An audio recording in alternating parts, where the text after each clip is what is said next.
Hello friends, welcome back to my YouTube channel परिधीज बर्ड। तो फ्रेंड्स, आप लोग जीजी माँ के एपिसोड में देखेंगे कि फाल्गुनी कहती है, मुझे आपकी बातें समझ नहीं आती कान्हा। मैं अपनी माँ पे हुए अन्याय के लिए इंसाफ मांगने गई थी और वहाँ मुझे सुएज की माँ पे हुए अन्याय के बारे में पता चला, पर सच जानते हुए भी मैं कुछ नहीं कर सकती। मुजरिम मेरे सामने है लेकिन उस पर उंगली नहीं उठा सकती। क्या करूँ, मेरे हाथ बंधे हुए हैं। अब आप ही कोई रास्ता दिखाइए कान्हा। अब आप ही मुझे शक्ति दीजिए कि मैं इस अन्याय के खिलाफ लड़ सकूं और गायत्री जी को इंसाफ दिला सकूं। और फिर फ्रेंड्स, आप लोग आगे देखेंगे कि विधान फोन में बेबी को दिखा रहा होता और तभी नियति कहती है, विधान ये बेबी का रूम कितना सुंदर है ना। और फिर विधान कहता है, मैं तुम्हें बेबी दिखा रहा हूँ और तुम रूम देख रही हो। और फिर नियति कहती है, विधान हमारा बेबी इससे भी ज्यादा क्यूट होगा, पर हमें रूम भी तो अच्छा डेकोरेट करना पड़ेगा। और फिर विधान कहता है, अरे हाँ यार, मैं भूल गया। और फिर फ्रेंड्स, आप लोग आगे देखेंगे कि फाल्गुनी किचन में सोच रही होती है सबूत के बारे में। और तभी महाराज जी कहते हैं, बड़ी बहू ऐसे क्या सोच रही हो। और फिर फाल्गुनी कहती है, यही महाराज जी कि इस दुनिया में किसी को भी इंसाफ नहीं मिलता। और फिर महाराज जी कहते हैं, नहीं नहीं बहू, ऐसी बात नहीं है। कुदरत का इंसाफ कई बार हम लोगों को नजर नहीं आता है।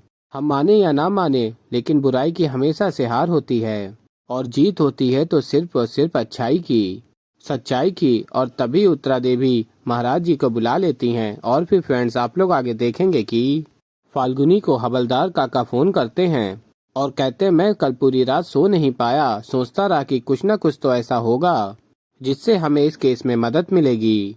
तो मैं वापस पुलिस स्टेशन रात में गया और सबूत की फाइल देखने लगा। उसमें मुझे एक बाल मिला जो मरने वाले की घड़ी में अटका हुआ था। ये बाल ना तो मरने वाले का था और ना ही गायत्री रावत का। ये बाल उसका था जिसने कत्ल किया है। और फिर फाल्गुनी कहती है, पर एक बाल से कैसे पता चल सकता है काका।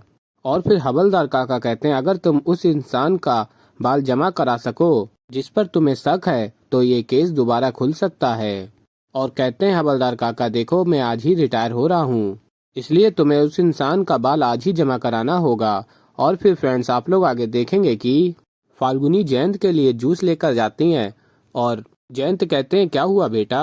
और फिर फाल्गुनी कहती हैं, ऐसे ही ख्याल आया कि सासू माँ के बाल तो बहुत घने हैं ना, लेकिन झड़ते ही नहीं बिल्कुल, है ना। और फिर जयंत कहते हैं, बिल्कुल सही ऑब्जर्व किया तुमने। और बताते हैं, उत्तरा को अपने बालों का ख्याल रखना बहुत ही अच्छा लगता है।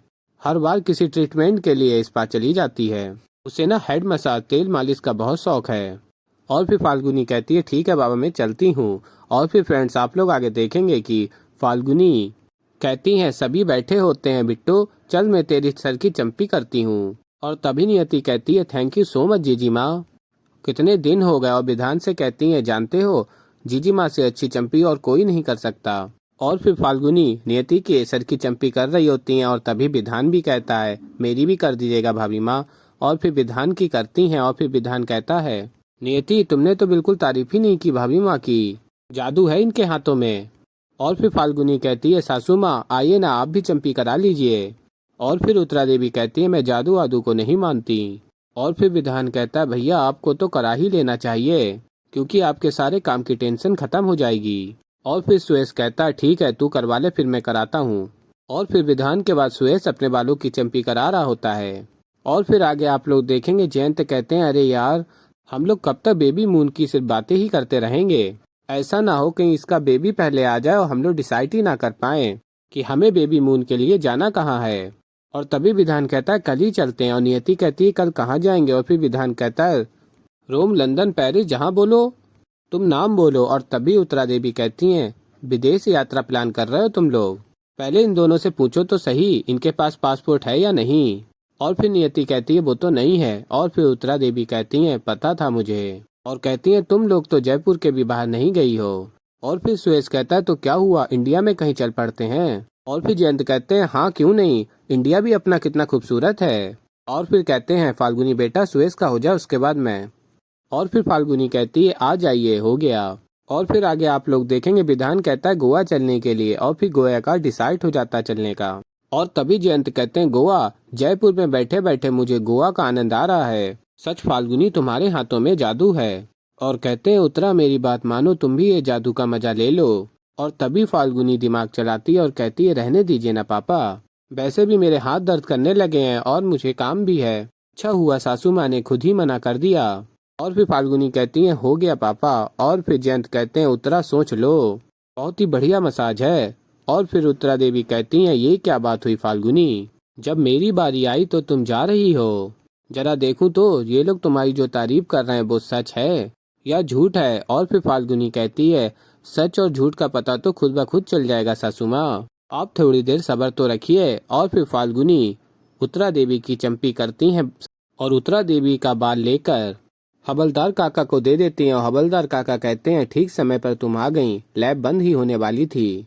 और फिर फाल्गुनी कहती है रिपोर्ट कब तक आ जाएंगी। और फिर हवलदार काका कहते हैं मैं रात तक रिपोर्ट निकलवाने की कोशिश करता हूँ। और फिर फ्रेंड्स आप लोग आगे देखेंगे कि हवलदार काका फाल्गुनी से मिलने रावत विला के गेट पर आ जाते हैं और कहते हैं मेरा फोन बंद हो गया था, मैं रिपोर्ट तुम्हें अपने हाथ से देना चाहता था, इसलिए मैं चला आया। मेरा नौकरी का आज आखिरी दिन है, कल से ये वर्दी नहीं रहेगी, पर मुझे तसल्ली है कि कम से कम जाते जाते मैंने अच्छा काम किया।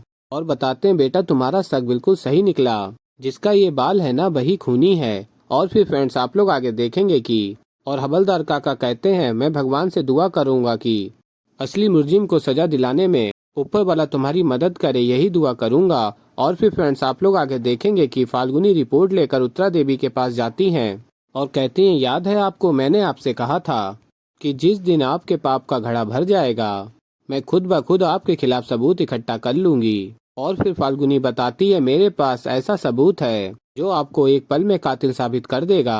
आपकी डीएनए रिपोर्ट, वारदात की जगह आपके सर का मिला बाल आपके डीएनए रिपोर्ट से मैच कर गया है और बाकी के सबूत पुलिस फाइल में पहले से मौजूद हैं। आपके पापों का घड़ा भर गया है सासू माँ, और अब अच्छा यही होगा कि आप अपना गुनाह कबूल करें और अपने आप को कानून के हवाले कर दें।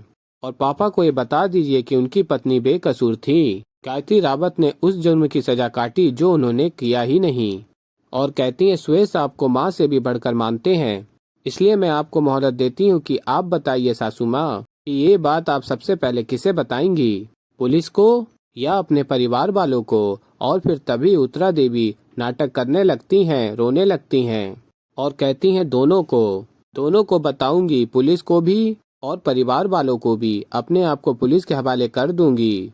मुझसे बहुत बड़ी गलती हो गई, मैंने गायत्री जीजी के साथ बहुत बुरा किया, अपनी बहन से ही जलने लगी थी मैं, इसलिए उसे जेल भिजवाया और उससे उसका सब कुछ छीन लिया। और फिर उत्तरा देवी फाल्गुनी से 1 हफ्ते का टाइम मांगती हैं और फाल्गुनी दे देती है। तो ऐसे ही फ्रेंड्स आगे और भी बहुत कुछ देखेंगे, तो अभी के लिए इतना ही और मैं मिलता हूँ जल्दी आप लोगों को एक नई वीडियो के साथ। तब तक के लिए बाय बाय।